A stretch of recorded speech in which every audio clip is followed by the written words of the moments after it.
Thank you, Chair of Fiji Airways and CEO of Fiji Airways. I'd like to first of all start off by thanking with much gratitude and appreciation the work of the Chair and the Board of Fiji Airways, and indeed the work of the CEO and the executive leadership team at Fiji Airways. As has been highlighted in Andre in detail, the reality of the matter is that the aviation industry, even prior to COVID-19, was a highly competitive area. If you were to be honest, those of you trying to carry out some form of analysis of the aviation sector in Fiji, look at other Pacific Island countries and look at how many of them actually have a national carrier and the type of fleet that they have. How many aircraft they have.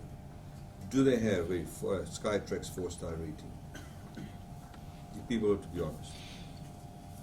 The reality of the matter is that Fiji Airways is the only airline in the Pacific that is way ahead of everybody else. Now, despite the challenges of last year, as has been highlighted pre-COVID, Fiji Airways did well. It is highly unusual. We, of course, as the largest shareholder, also were deeply concerned. The second largest shareholder, which is Qantas, was actually competing with the very company within which they hold at least 46% of the shares. It's actually unheard of. Completely unheard of. And an airline that is far bigger, far deeper pockets, and has a much bigger network throughout the world, as highlighted, right? Yet, despite that, Fiji Airways was able to compete with them and, in fact, recover from the projected loss of $100 million and return a profit. That's the fact. That's the reality.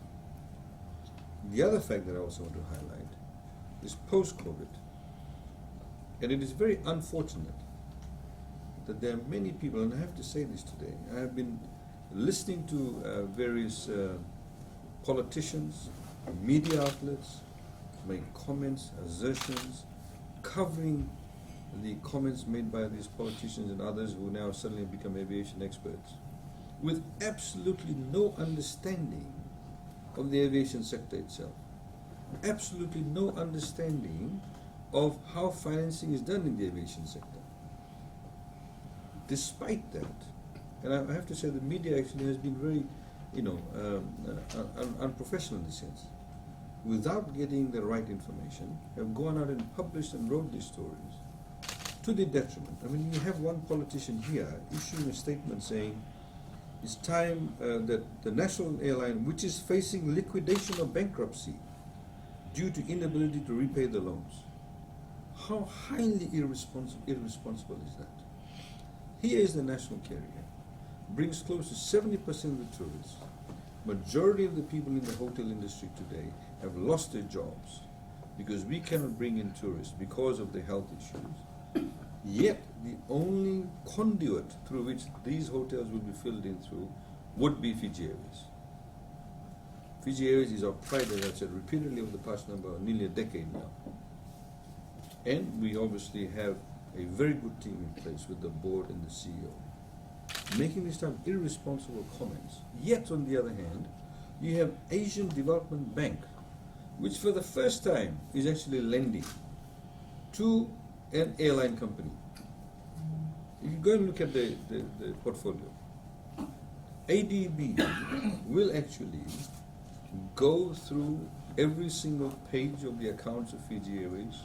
They in fact engage the BNP Paribas, which is a merchant bank based in Paris, which also specializes in the aviation sector, to do the due diligence even before ADB committed to lending to Fiji Airways, $50 million. And they have told us that they are so highly impressed with the professionalism, the management, the transparency that exists at Fiji Airways. And so today we are in a way an enviable position where without a single cent of the Fijian taxpayer being forked out upfront, Fiji Airways is able to access funding from the financiers or get deferment of those commitments. Because without guarantee, government guarantee would not have happened. I just wanted to preface my comments regarding that Now, the results obviously are very good from last year. The reality of the matter is that those results weren't as good. We would have had to go to the market much sooner. And for more. And for more money. And also the staff would not have been able to be around for as long as they were. Because of the ability of that profit generated in 2019, the Fiji Airways were able to carry them on for a much longer period. As has been the tradition, that, as you know, that Fiji Airways, a few years back, is the only airline, one of the very few companies in Fiji that's got a government interest that actually has got profit sharing. So with the profit margins that have been announced today, I'm quite happy to announce that Fiji Airways will be giving $1,000 across the board to all its staff who were employed at Fiji Airways as of 31 December 2019. So whether they're still with the airline or not, they will still get $1,000 into their accounts. The executives, of course, aren't taking that $1,000. They realize the situation. But all other staff will be getting $1,000 across the board, whether they're a cleaner or whether they're somebody who was a flight attendant or somebody who's a pilot. Everybody will be getting $1,000. So I'm quite happy to announce that. I'd like to once again express my gratitude both to the board, the chair, and of course the CEO and his team.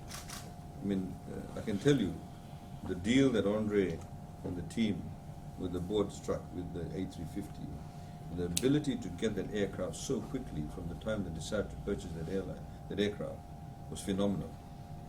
Even the people who financed it were quite surprised at the price that the Fiji Airways paid. So I'd like to thank you once again, Honourable publicly, and also Chair, for all your hard work and due diligence. I'd like to thank also all the other staff members who contributed towards the profit that was generated last year. We are, of course, as you know, in unprecedented times, as has been highlighted by Andre and the Chair, of course. We all know what every single other country, every other single airline in the world is going through.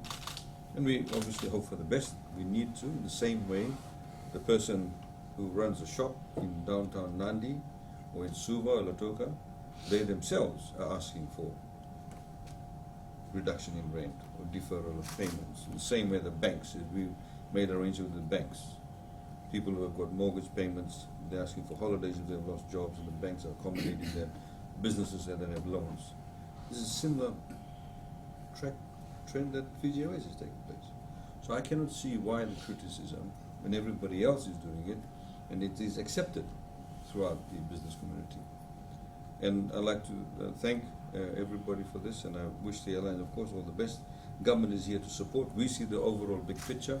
As you know, a $60 million allocation has been made in respect of the grant, the subsidized grant that we're giving. It will be shared by Fiji Airways and the hotel properties that are participating. We need to look beyond our noses. The reality of the matter is what we are concerned about in terms of formulating the budget and the discussions we've had is when the borders open, every single tourism destination will try and get the biggest share of the market. Believe you me, we had discussions with people offshore. They are going to go do what we call basement price. They'll even make loss, some of them, for a few months. They just want to capture the share. We obviously want to capture the market too. And that's why we put in place the budgetary measures we put in place, the relationship that we developed with Fiji Airways to get all the hotel properties. And we believe that if we stay in the course, with the financial discipline that Fiji Airways has displayed, we'll be in a good place, and indeed the airline will be in a good place. Thank you very much. Okay.